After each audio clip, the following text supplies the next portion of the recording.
Hello there, I'm Rocket, and welcome to Brain Noise. This is a commentary track where I'll be going over the full album, just kind of the production, behind the scenes, fun facts, whatever. If it sounds a little bit rough in delivery, that's because I'm going like half scripted, half improv, so it's gonna be a little more rough than like a Rocket Ramble or something, but yeah, just gonna be going over the entire album's production. Before we go into that though, we need to talk about this intro track, Touch the Mashup album with art by Katamari. It's a parody of the Lego movie scene where Emmett finds the piece of resistance, and then instead of the piece of resistance, it's a mashup album. And that's my voice going, touch the mashup album. It's the only time my voice is in the album. And that weird warpy part that we just heard, it's supposed to be you warping into the album. It uses sound effects from the Sonic Generations loading screen, as well as samples from throughout the album, just so you know, have a tease of what's to come. And speaking of what's to come, we are in that now. This is Shadow of Ignorance, the first real song on the album.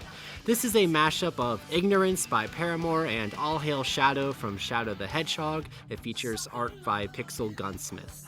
I wanted the album to have an energetic opening, like really gets you in it, like bopping your head, and this was definitely that song. It wasn't the first song I made for the album, it was like the fourth or fifth song I think I made, but I'll tell you the track that I first made for the album once we get to it.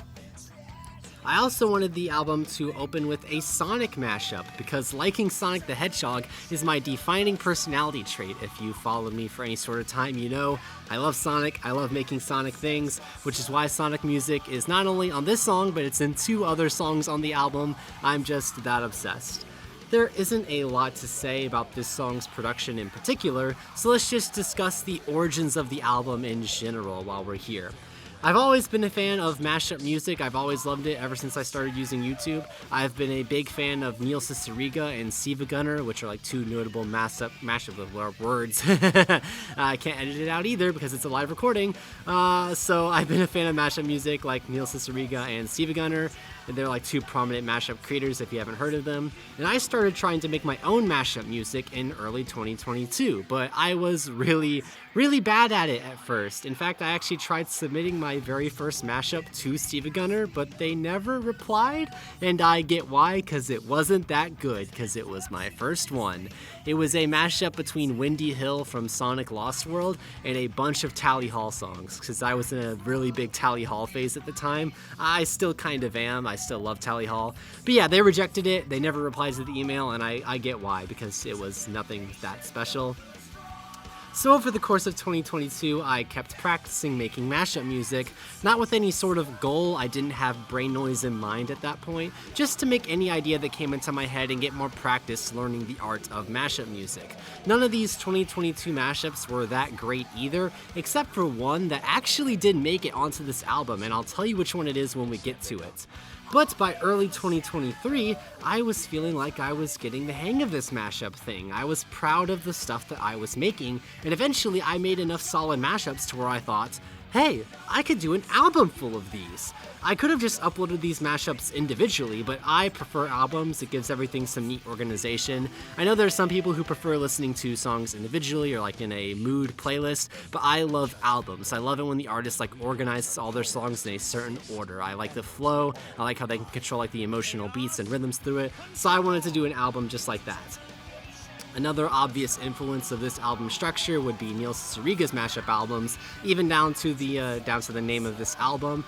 This is called Brain Noise, and while that has its own personal meaning to me, it's also a twist on how Neil Cicerega named his albums with a part of the body and another noun, like Mouth Moods or Mouth Dreams.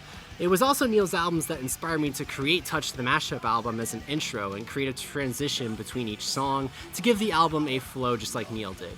And so once I decided that I was doing an album, I just kept creating mashups, but with the intention of putting them all together as an album. And after doing that casually for basically in the entirety of 2023, I eventually created enough mashups to the point where I was proud of it and enough to, deem it finished. And now we are in song number 3, Bad in Black. This is a mashup of Bad in Black by AC/DC. Oh wait, no, sorry, I read it. It's a mashup of Back in Black by AC/DC. I typed that wrong on my notes. And How Bad Can I Be from the 2020, not 2020, it's not 2020 yet, the 2012 film The Lorax, featuring art by Marluxia. I figured this would be the best song to follow up Shadow of Ignorance with, since they're both rock songs, transition from high-octane rock to slow bop rock. Now, this song is the perfect place to discuss the biggest obstacle I faced during this album's creation: copyright. Since everything sampled in this album is copyrighted, I technically don't own this album. It's owned by the 20 or so artists that are featured in it. I mean, it's still my album, it's my creative passion, but I couldn't put this on Spotify or anything because there'd be a legal rights battle there. I don't own the samples. So when uploading it to YouTube, a few of these artists decide that they want the money I make off of the album and just copyright claim it, which is totally valid for them to do.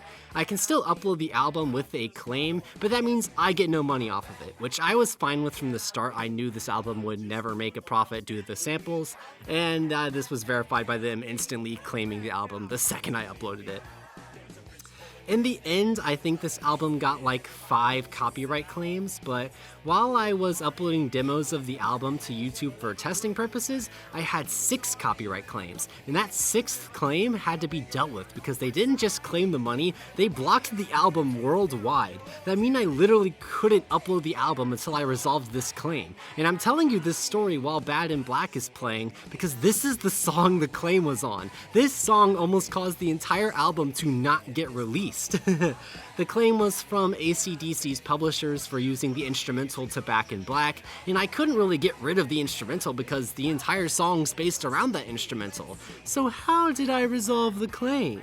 Well, curiously, their claim wasn't on the entire song, it was just on the first 15 seconds of the song, when the Onceler is monologuing. In the original demo of the song, the instrumental was playing in full during that intro with the guitar and everything, so I just decided to change it to only be the drums and the bass during that intro, and boom, AC/DC took back the claim. So yeah, I just had to do some slight modification to the intro and it fixed everything, and honestly, I like this version of the song better.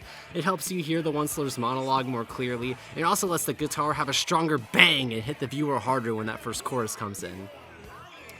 The only other thing I really have to say about this song is the ending, which is coming up in a little bit. It's making fun of the line in the movie where the Lorax says, "That's a woman?" because it was used so much in the marketing for the movie back in the day. I was reminded of that line when watching Shapefilas Productions' Illumination ranking, and that gave me the idea for this ending to play an obnoxious laugh track after the end of the joke, which is, it's playing right now on the album, just right after he says a line. Really obnoxious laugh track just to make fun of it. Yeah, here it is. Yeah, and that is Bad in Black. And now we're transitioning into Shake Your Beaver Tail. This is a mashup of Shake It Off by Taylor Swift and various songs from the TV show Phineas and Ferb, and features art by Reptile Frog. This intro here is a clip from the short series Take Two with Phineas and Ferb, where cartoon characters interviewed live-action celebrities, one of which happened to be Taylor Swift, which I figured would be a perfect intro for this mashup. And that audio clip that's playing right now of Doof saying "Open Quantum Style" was from another short series, Doof's Daily Dirt, where Doof talked about pop culture, but it's aged so badly because it was 2012 pop culture, or around that time period. So I put a clip of it in here just to throw in some good old-fashioned cringe. Open Quantum Style, that is cringe. So earlier I said that I made some mashups in 2022 and only one of them made it onto this album, and that song would be this one. I started production on this mashup in 2022, but I never finished it. It was just a demo of the first segment with Gitchy Gitchy Goo and the second segment with Agent P's theme. When I decided I was making Brain Noise in 2023, I revisited all the mashups I made in 2022 to see if any of them were good enough to add, and this was the only one. So I took the 2022 demo, I added the third segment with There's a Platypus Controlling Me and the fourth segment Bringing Back Gitchy Gitchy Goo, and I replaced the instrumental because the previous one I used was like a glitchy version of Shake It Off that had a few crackles in it that were annoying to hear. So this was the first song chronologically that I ever worked on for the album, but not the first song I ever finished for it. The first song I ever finished for this album was Caramellridin, and I'll talk about that next.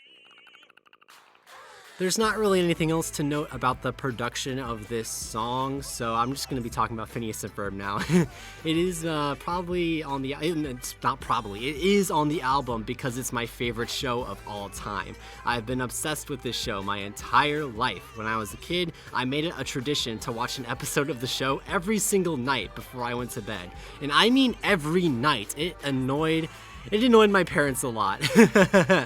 But yeah, like on my Scratch profile for years it said I'm the #1 Phineas and Ferb fan, and I don't know, maybe that's not true, but I still stand behind it in my heart because I love the show with everything in my being. My notes are out. I ran out of notes for this song, so I'm just gonna ramble for a little bit. They're doing another season of this show on Disney Plus, and I'm kind of worried about it. I don't know if the show should come back after all this time. I'm not really sure what else there is to do with it. It aired for like 200 episodes, and I'm just worried that these episodes are going to be either recycling material or doing things that don't really need to be done, and it might just be a waste of time and just like ruin the ending of the show because the ending was so good. You know, sometimes it's good just to let something rest, you know? Like, not everything has to go forever. A good ending is so valuable. So I'm just kind of worried that this new season will just destroy the legacy of the show. I mean, I don't know. We'll see what happens with it. Dan and Swampy are back. Hopefully they'll do fine, but I haven't been as much of a fan of the recent work, so I don't know. We'll see. We'll see. Well, this song's almost over. We're getting to this last segment here where it's, my name is Doof and you'll do it. I say whoop whoop. This was a temp for a while. I thought I was going to replace it, but I ended up just kind of liking it, so I kept it in. So, yeah, that is Shake Your Beaver Tail. And now we're going to go to Caramellridin. This is a mashup of Caramel Dancin' by whoever wrote Caramel Dancin', and Ride by 21 Pilots, featuring art by Kupo Cat. And this intro you're hearing right now takes some dialogue from a YouTube video by, I forget, Jan Measley. Yeah, Jan Measley. I always forget how to pronounce it. Where he goes over who actually made Caramel Dancin'. And I spliced together some words from their other videos to make them say 21 Pilots. He said 20 and 1 before in separate cases, but I couldn't find a case of them saying pilots, so I did my best to splice it together using similar sounding words. Like I said earlier, this was the first song on the album that I fully completed start to finish, so without this song, this album may not exist today. It was me finishing this song and really liking it that inspired me to make an album essentially. I'm going to use this song as a chance to discuss the theme of this album since there's not much else production-wise. This theme of the album is my nostalgia. I mainly grew up during the late 2000s and early 2010s, so I'm very nostalgic for that era and the music that came out of it. So this album mainly samples songs from that time period that I grew up listening to, although there are a few exceptions, so don't assume that I have a close personal connection to every single sample in this album. Some of the samples are just songs from that time period that other people my age might have grown up with, but I am very nostalgic for a lot of stuff on this album. Also, some of my nostalgia for a sample may not be for the reason you expect, and a good example of that is Caramel Dancin'. When I think back of my memories of this song, I don't think of the music video with all the anime girls, but instead I think of a Scratch project by a Scratcher named Majestic Pie, where he used the OC of another Scratcher named Fat Kid Player and made him dance to this song. He made his arms all squiggly to dance with. I thought that was the funniest project ever as a kid. I referenced it all the time in my early Scratch projects on Minion 108. In fact, my first ever Scratch animation uses Caramel Dancin' in it, but I had no idea what the song truly was at the time. I just thought it was the funny song that played with the dancing Fat Kid Player. I eventually learned the proper context, but to me, this song will never be the dancing anime girl song. It will always be the dancing Fat Kid Player song. As for Ride, the other song in the mashup, I don't have as much of a story as for why I chose it. It's just a song that I grew up listening to, and I liked it. I'm not like a hardcore 21 Pilots stan, but you know, I like their music. And that's it for my notes on this song, but the song is also almost over, so we're almost there. So I'm taking my time on my help me. Whenever I show the album to people, they always gotta laugh at that help me at the end. So now we are on to DJ Major. This is a mashup of Easy by Matt Zoe and Porter Robinson with a ton of other EDM songs, too many to list here in this intro, and it's featuring art by Mr. Slippy. This intro, the intro that already played, it's a quote from Sonic Colors where Sonic talks about copyright laws for literally no reason. There is no reason in the game why he'd bring it up, but I thought it would be a good place to use the line since copyright laws actually were my enemy when making this album, and they didn't stop me. Anyway, this song is a tribute to the EDM phase that I went through in middle school where I was obsessed with stuff from Monster Cat. It's all I would listen to. I just thought it was peak music, and I would jump around during all the bass drops and just always be listening to it. These days, I still like EDM, but I'm not obsessed with it. I'm just more of a casual fan now. So DJ Major is a mashup of a ton of the EDM tracks that I listened to back in the day. And all of the songs that I chose, or at least most of them, are in the key of D major, which is why the song is called DJ Major. It's a bit of a music pun. The song Easy serves as the base of the mashup. It plays in its entirety. I didn't edit it. All I did was add samples from other songs on top of Easy, which is why it's the base. If you took Easy out, it wouldn't really work anymore. It's kind of like the glue that holds the whole song together. This might have been the most fun I had putting a song for this album together. I was trying to make the most epic EDM thing I could, and it was so satisfying trying to get that perfect mix where it just hits the hardest, you know? And yes, you can hear it now, this song is the second appearance of Sonic the Hedgehog on this album. I used the vocals from Reach for the Stars in the second verse, and once we get to the final chorus, Friends by Hyper Potions plays, which is the main theme of Sonic Mania. I'll talk more about my Sonic Colors nostalgia in the next song because it's a little more relevant there, but I will say that I'm pretty sure Friends is the newest sample in the album chronologically since it came out in 2017, and while it may technically not be early 2010s nostalgia, I had to include it here since it's my favorite Sonic game and still holds a special place in my heart. And that is it for my formal notes, so I'm just going to ramble again. Right now you're listening to it's the first song in Porter Robinson's World's Divinity. I sped it up a lot to make like a little scratch track, kind of like that. And then one of Tokyo Machine's songs is playing under it. I forget which one though. And now we're building up to this final little bass drop here. I actually will say this isn't in my notes, but when I was mixing the full album together, like combining every single song, I had edited each song individually, and so when I combined them all together, their audio levels were completely off. And the worst offender was this part right here. It was so loud. It was like significantly louder than everything else in the album. I had to majorly tone it down or else it would just like destroy your eardrums while you were listening to the album. I have nothing else to say, so I'm just gonna let you listen to the music for the rest of this part. I'll see you in the next song.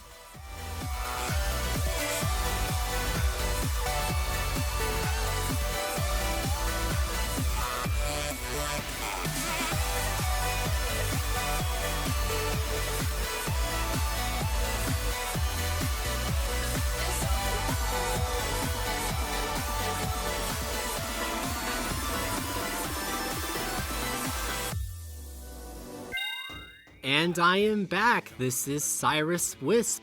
This is a mashup of Tropical Resort from Sonic Colors and The Climb by Miley Cyrus, featuring art by Dillweed.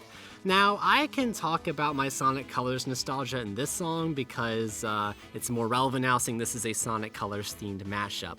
My nostalgia for Sonic Colors is weird because I am only nostalgic for the Nintendo DS version of the game. I didn't own the Wii version as a kid, despite having a Wii. The DS version of Sonic Colors was the first mainline Sonic game I ever owned, and I loved it so much. Except that I was never able to beat the final boss. There was this button mashing segment at the very end of the game, and I could never get past it as a kid. I decided a few years ago to go back and beat that boss, and I did it first try, which I guess means I just wasn't that good at mashing as a kid. I'm still not that great at it today, but I was good enough to beat the boss finally. I genuinely still love Sonic Colors DS. I prefer it over the Wii version because I was finally able to play the Wii version when Colors Ultimate came out on Switch.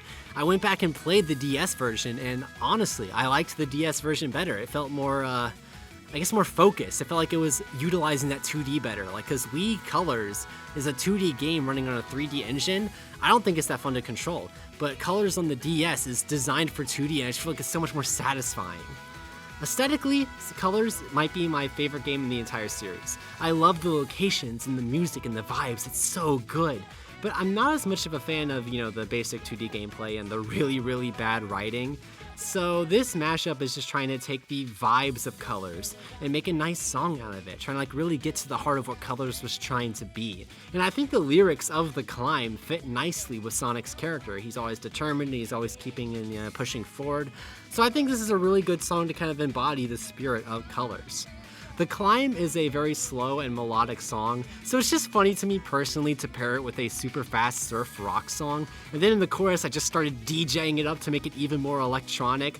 This album has a lot of cases of me changing the vibes of songs just because I find it amusing to see what emotions the songs can explore with just a few changes.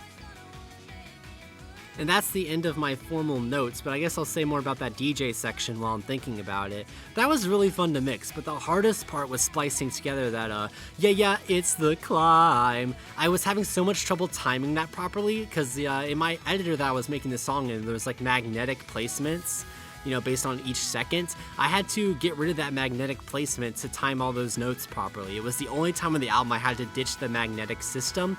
So it's just a lot of manual editing to make sure it sounded perfect. It took a while to get, but I'm satisfied with how it came out. I really like this song. And this is also one of the last songs I finished for the album. I think this is the second to last song I added to the album. I'll tell you what the last song was later. So this one came pretty late in the production, but I'm glad it's here because I think it fits in very well with the other songs in this segment. The middle of the album is more electronic and it fits in very nicely there. Oh, also right here, if you turn up the volume, you can hear the announcer guy saying Sonic Frenzy, which is an obvious reference to Sonic Frenzy, my Scratch fan game that still gets so many views and so many hearts and so many favorites. My message box is always full thanks to that game.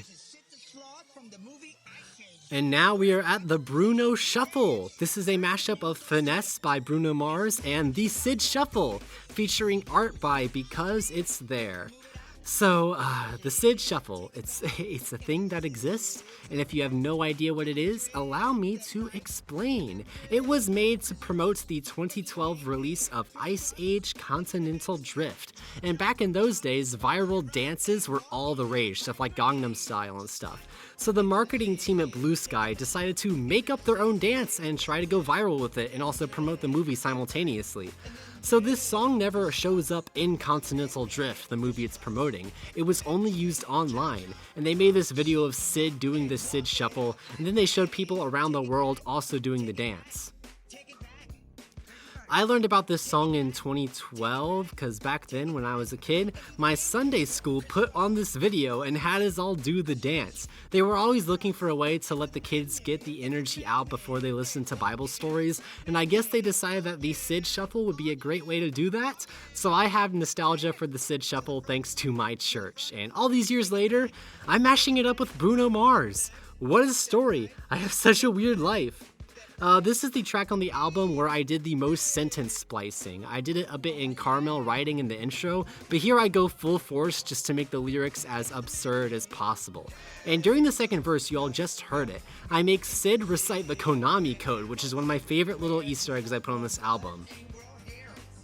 In case you don't know the Konami code, it's up, up, down, down, left, right, BA. That gets you a lot of Easter eggs in certain video games. So I make Sid go to the front, take it back, step right, step left, step right, BA, which is the Konami code. And then it plays a song from Contra, the first video game to use the Konami code to my knowledge. And I also mixed it with Smooth McGroove's cover of the song because I grew up listening to his acapella stuff and I still listen to it today.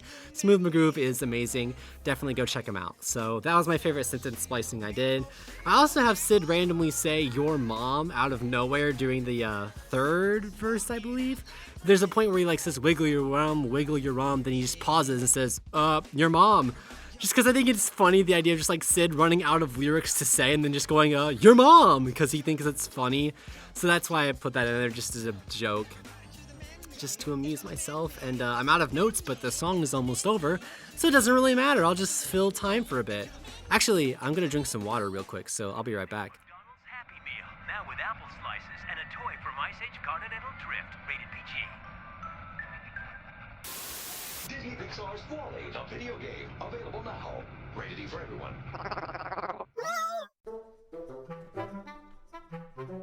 Okay, I'm done drinking water, so now we're on Why? A Logic Loop! Egads!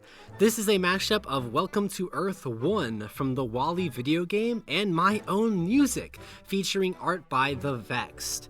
So, how did I mash this song with my own music?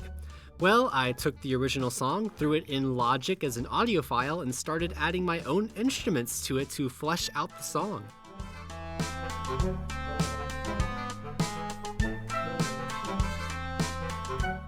The original piece is very light on instrumentation. It's mainly just brass and string instruments spiking in and out, so I figured, why not add some percussion and other instruments to connect everything more? So all the drums you hear in here are added by me, as well as a bunch of additional melodies. I'll be releasing my part of this song as a standalone soon, so you can compare and contrast it with the mashup as well as the original song. Now, as for why I chose this song in particular to add music to, Wall-E is my favorite movie of all time. It was as a kid, and it still is today. So of course I had to get it on an album about my nostalgia, but I couldn't think of a clear way of doing it until I remembered that the video game existed. I owned it on my Wii. I hardly touched its single player, mainly doing the multiplayer modes over and over again with my friends, but it was so much fun. So I was going through and I was re-listening to that game's soundtrack, and I found this song, and it sparked my interest again to use it on this album. I was planning on doing a track eventually with my own instrumentation on the album, kind of like how Neil Cicierega puts in his own instruments in his albums from time to time, but I couldn't find a solid idea on what to do until I remembered the Wall-E video game, and so this was the result of that. I am super proud of this track. It took the longest to complete, and this was the last track I added to the album. And I think it's nice just to have an instrumental break to balance out all the vocals, and also, show off my own musical chops. I don't just mash music, I can make music. Also, in case you were wondering, the title, Why a Logic Loop Egads, it's that way just because it's an acronym for Wall-E. Just a clever little joke like that. I am so clever. And here we go, the song's wrapping up. We're ending off with a little vocal splice where he says, I don't want to survive, I want pizza. Just because I think it's funny, because that's one of my favorite lines in the movie, and I just plan to, totally ruin it.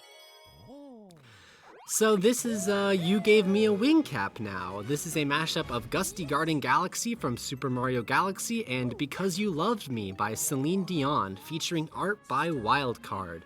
I think everyone has their favorite Mario game, the one that they have the closest connection to, and for me, it's Mario Galaxy. I had it as a kid, I fell in love with it, and I'm still in love with it to this day. When they announced Mario 3D All-Stars for the Switch, I bought it solely for Mario Galaxy. I have barely touched the other two games in that collection, but I've replayed Galaxy in its entirety on the collection, so yeah, I just love Galaxy. As for Celine Dion, I don't really have any nostalgia for her aside from my parents occasionally playing her music. I mainly chose this song because I wanted like a powerful vocalist over Gusty Garden Galaxy. I thought that would sound super beautiful. And after some digging, this was the song that fit best. And yeah, it did turn out pretty beautiful in my opinion. Since I don't have too much else to say about this mashup, I think I'm going to talk about another beautiful thing on this album, the art. I got the idea to turn the album into a bit of an art collab around 2 weeks before it released, since I realized I needed some sort of visual elements for the album since it was releasing on YouTube. On YouTube, it's audio and video, so I needed something for the video. I'm no artist, so I figured, why not get some artists to draw characters related to each song? And from there, I contacted people, made a sign-up sheet, and within a few days, all the slots were filled, and oh my goodness, they all did amazing! I purposely chose people with different styles, so putting them together, would just create a mashup within itself. The album is a mashup album, so make all the art kind of a mashup as well with all these styles that contrast and compare with each other. And all of their styles turned out so good. I didn't really give them any direction for what to do with their art, and I'm so happy that I did that, because now each of them have approached the characters with their own creative twist, and did ideas and concepts I couldn't have thought of. Their art pieces infused each song with new life that I couldn't have given it on my own, so if anyone involved with this album is listening, thank you so much. You helped make Brain Noise what it is. Thank you for the amazing art. And I don't really have anything else to say about this song or the art in general, so I'm just going to let this song play, and I'll catch you back on Digital Home. So enjoy the song.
Thank you so much for playing my game.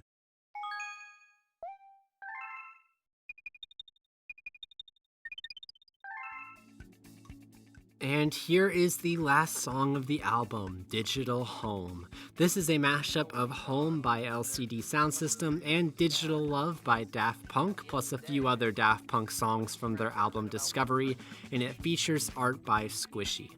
Now, I don't know this song as Home by LCD Soundsystem. I know this song as the song that closed out the Scratch Saga by Wazo TV, hence the art being of him and Qbert. For anyone that grew up on Scratch, you know that Wazo is a legend. He made super funny animations in his early years and then ended his career with these epic movie-length projects. And the Scratch Saga is one that I ported to YouTube. This song is a tribute to his impact on Scratch as well as just the personal interactions I've had with him. I've had the pleasure of briefly talking with him a few times, and I even got him to cameo in Big's Big Movie. We're not close friends or anything, but our interactions have been very positive. And I hope he's doing well out there, living a life and touching grass. As for this mashup itself, I thought it'd be fitting to close this album with this since the original song closed out the Scratch Saga, and plus it's the most chill track on the album, and I thought it'd be good to slow things down a little bit at the end so the listener leaves with a sense of calm and not rushing at a million beats per minute, Also, Daft Punk is one of my favorite artists of all time, and Discovery holds a special place in my heart, although I kinda prefer Random Access Memories. So it felt natural to use them in the finale. And, well, I think that's about it production-wise, so if you listened to this entire commentary, thank you so much. It's crazy that people actually cared about this project. I wasn't expecting, I was expecting it to totally bomb since Sonic wasn't in the title, but it was super nice to use this album as a way to show off other things I'm passionate about besides Sonic, because Sonic is my key personality trait, but he's not the only one.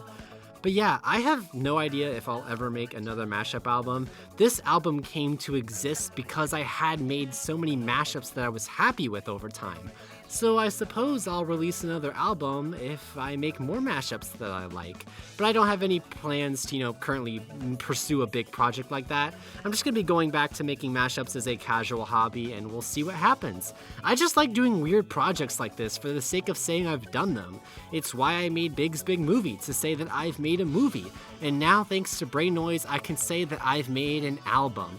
I love exploring new creative endeavors, so whatever the next big project is, I'm sure it'll be something completely different, just so I can say that I have done it. And with that, I think that's truly everything, so I'm gonna go now. Thanks for listening to the noise in my brain.